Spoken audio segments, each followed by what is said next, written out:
Assalamualaikum warahmatullahi wabarakatuh. Alhamdulillahilladzi qala fi kitabil karim a'udzu billahi minasyaitonir rajim. Bismillahirrahmanirrahim. Wa'budullaha wa la tusyriku bihi syai'an wa bil walidaini ihsana wa bidzil qurba wal yatama wal masakini wal jari dzil qurba wal jaril junubi was sahibi bil jambi wa ibnis sabil wa ma malakat aymanukum innallaha la yuhibbu man kana mukhtalan fakhura. Qala Rasulullah sallallahu alaihi wasallam, man kana yu'minu billahi wal yaumil akhir falyukrim jarahu. Jamaah yang dirahmati oleh Allah, mari kita senantiasa terus bersyukur kepada Allah karena Allah telah memberikan nikmatnya yang sangat banyak kepada kita. Nikmat sehat, nikmat waktu luang, nikmat kesempatan hidup, dan banyak lagi nikmat yang telah diberikan Allah kepada kita. Semoga Allah terus menolong kita agar kita menjadi hambanya yang istiqomah taat kepadanya hingga kelak kita dicabut nyawa. Semoga dalam keadaan husnul khotimah. Amin.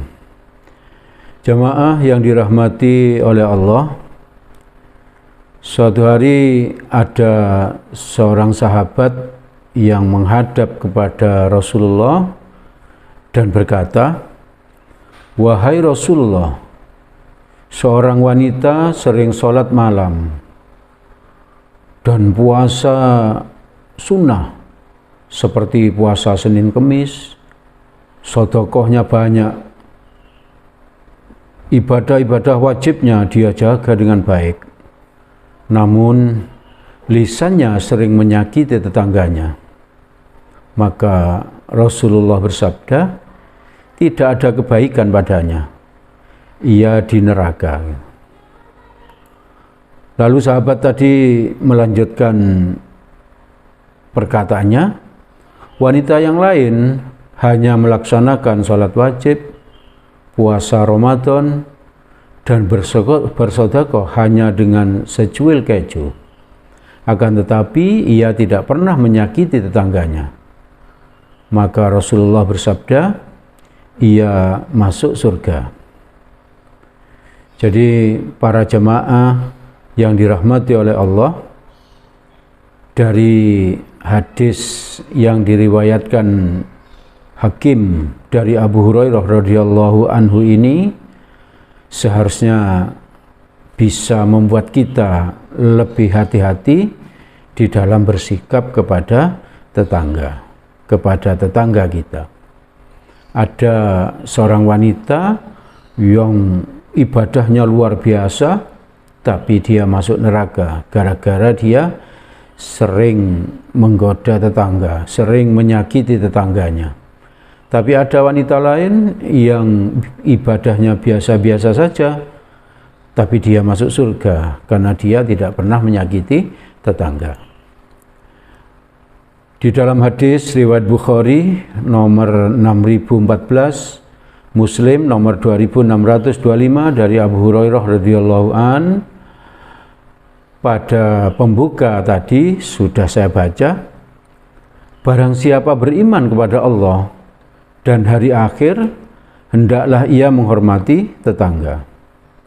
Jadi menghormati tetangga itu disuruh Nabi dan juga disuruh Allah. Di Quran surat An-Nisa surat keempat ayat 36 yang saya baca pada pembuka tadi.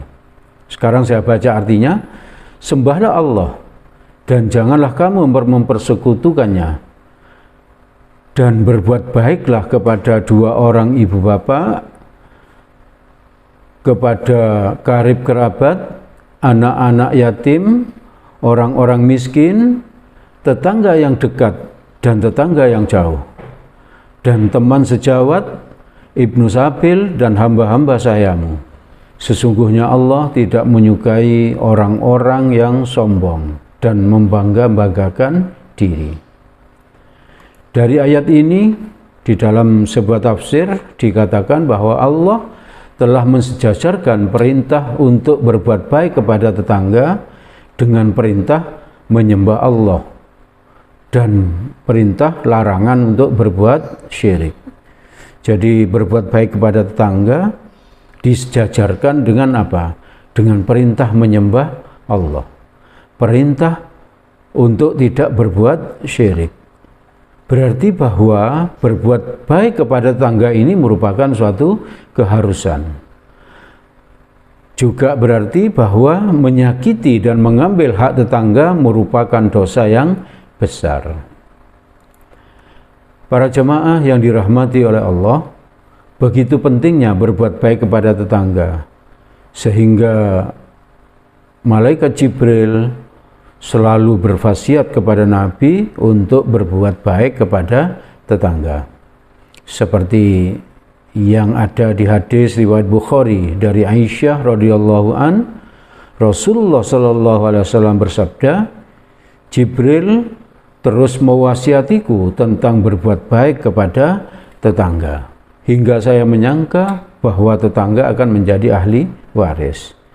Saking seringnya malaikat Jibril untuk berwasiat kepada Nabi agar Nabi itu berbuat baik kepada tetangga, sehingga Nabi sampai menyangka bahwa nantinya tetangga itu akan mendapatkan ahli waris. Padahal tetangga itu bukan ahli waris ya.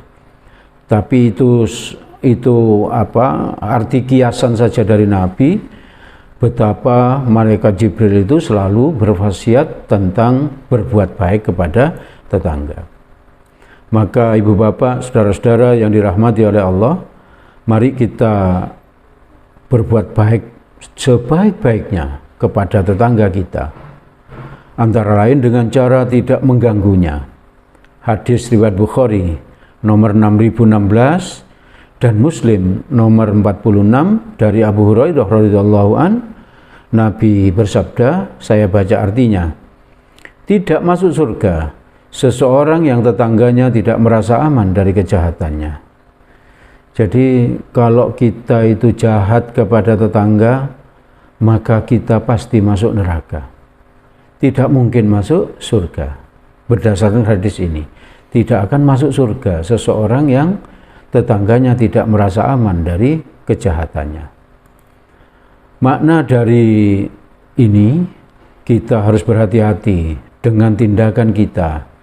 Misalnya kalau kita mengadakan acara atau kita merenovasi rumah, maka kita harus minta izin kepada tetangga kanan kiri, tetangga depan, tetangga belakang, bahwa kita akan melakukan sesuatu seperti tadi itu, hendak mengadakan acara atau mau merenovasi rumah yang nantinya tentu akan mengganggu tetangga. Oleh karena itu kita minta izin kepada mereka agar mereka mengikhlaskan apa yang kita lakukan ini.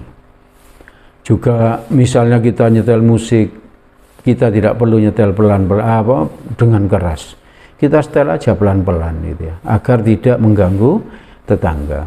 Apalagi nyumut mercon misalnya, nyumut petasan, sehingga tetangga kita menjadi kaget. Bagaimana kalau tetangga kita jantungan misalnya? Juga tidak membuang sampah ke tempat sampah tetangga, membuka atau menutup pagar jangan sampai dengan keras sehingga tetangga itu menjadi terganggu. Dan banyak lagi yang kita harus hati-hati. Tindakan-tindakan kita jangan sampai mengganggu tetangga kita. Cara berbuat baik kepada tetangga itu bisa dengan membantu kebutuhannya. Hadis riwayat Muslim dari Abu Dzar, Nabi bersabda, idza tabakhta marakotun fa aktsir ma'aha wa ta'ahad jibronaka. Jika kamu masak kuah, maka perbanyaklah airnya dan perhatikan tetanggamu. Ini maksudnya apa? kita itu harus bersedekah kepada tetangga walaupun hanya kuah saja gitu. Walaupun hanya kuah, kalau kita mampunya hanya kuah. Tapi kalau kita mampu memberi ikannya dengan kuahnya itu luar biasa. Apalagi kalau ditambah nasinya dan sebagainya. Jadi bersedekah kepada tetangga itu harus kita lakukan dengan sebaik-baiknya. Tapi kalau kita tidak punya apa-apa dan kita hanya masak kuah, hanya masak ikan sedikit, oleh Nabi kita disuruh memperbanyak kuahnya sehingga kita bisa bersedekah kepada tetangga. Juga di dalam hadis riwayat Bukhari dan Hakim, Rasulullah SAW bersabda, tidaklah sempurna iman seseorang yang tidur dalam keadaan kenyang sedang tetangganya kelaparan, padahal ia mengetahui. Jadi kalau kita mengetahui bahwa tetangga kita sedang kekurangan makan, sedang mengalami kelaparan, dan kita mengetahui hal itu, lalu kita tidur dalam keadaan kenyang, maka oleh Nabi kita dikatakan iman kita tidak sempurna. Iman kita tidak sempurna. Jamaah yang dirahmati oleh Allah, tetangga yang paling berhak untuk menerima pemberian kita ini adalah tetangga yang paling dekat pintu rumahnya ke pintu rumah kita. Sebagaimana hadis riwayat Bukhari dari Aisyah radhiyallahu an, Aisyah bertanya kepada Nabi, "Ya Rasulullah, saya mempunyai 2 tetangga. Yang manakah yang harus saya beri hadiah?" Maka Nabi menjawab, "Kepada yang pintu rumahnya lebih dekat dengan pintu rumahmu." Hal itu terjadi apabila kedua tetangga tadi sama-sama beragama Islam. Lalu bagaimana kalau ada yang non-muslim, yang tidak beragama Islam? Maka para ulama menjelaskan bahwa tetangga itu ada 3 macam. Yang pertama, tetangga muslim yang memiliki hubungan kerabat. Maka ia memiliki 3 hak, yaitu hak tetangga, hak kekerabatan, dan hak sesama muslim. Yang kedua, tetangga muslim yang tidak memiliki hubungan kekerabatan. Maka ia memiliki 2 hak, yaitu hak tetangga dan hak sesama muslim. Sedangkan yang ketiga, tetangga non-muslim, maka ia hanya memiliki 1 hak, yaitu hak tetangga saja. Jadi kalau kita memberi hadiah kepada tetangga kita, tentu urutannya sesuai dengan tingkatan haknya tadi. Maka yang paling berhak untuk yang kita kasih pertama sekali adalah tetangga muslim yang memiliki hubungan kerabat. Yang kedua, tetangga muslim.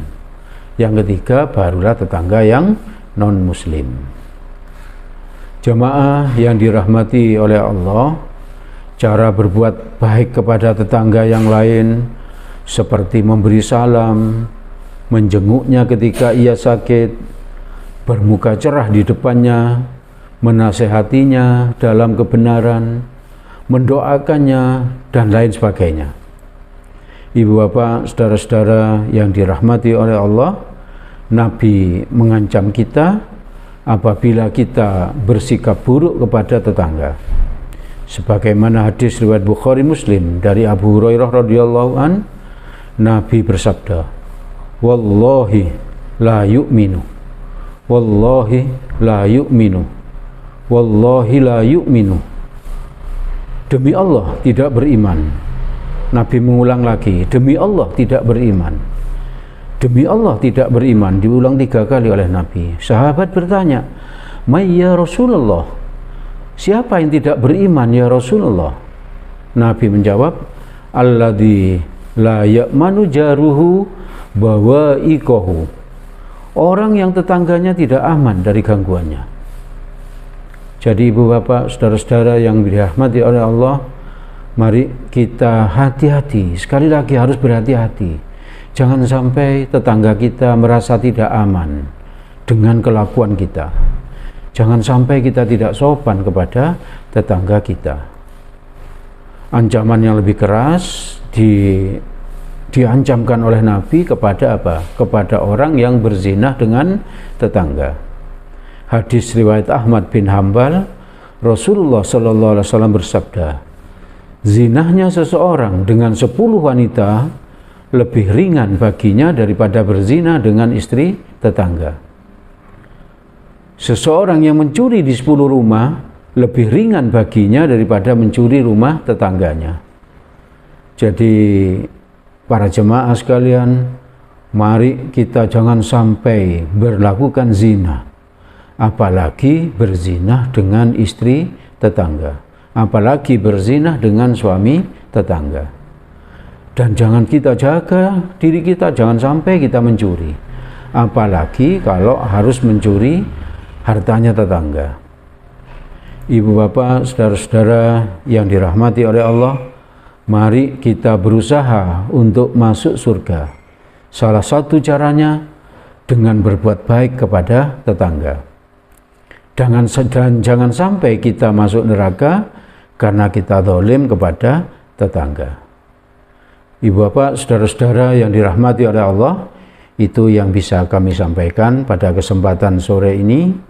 Jika ada yang baik dan benar, itu semata-mata berasal dari Allah Subhanahu wa Ta'ala. Semoga ada manfaatnya untuk kita, dan semoga Allah menolong kita agar kita bisa masuk surga karena berbuat baik kepada tetangga, dan terhindar dari siksa api neraka karena zalim kepada tetangga. Mari kita tutup kajian ini dengan berdoa kafaratul majlis. Subhanakallahumma wa bihamdik, asyhadu an la ilaha illa anta, astaghfiruka wa atubu ilaik. Billahi taufik wal hidayah. Assalamualaikum warahmatullahi wabarakatuh.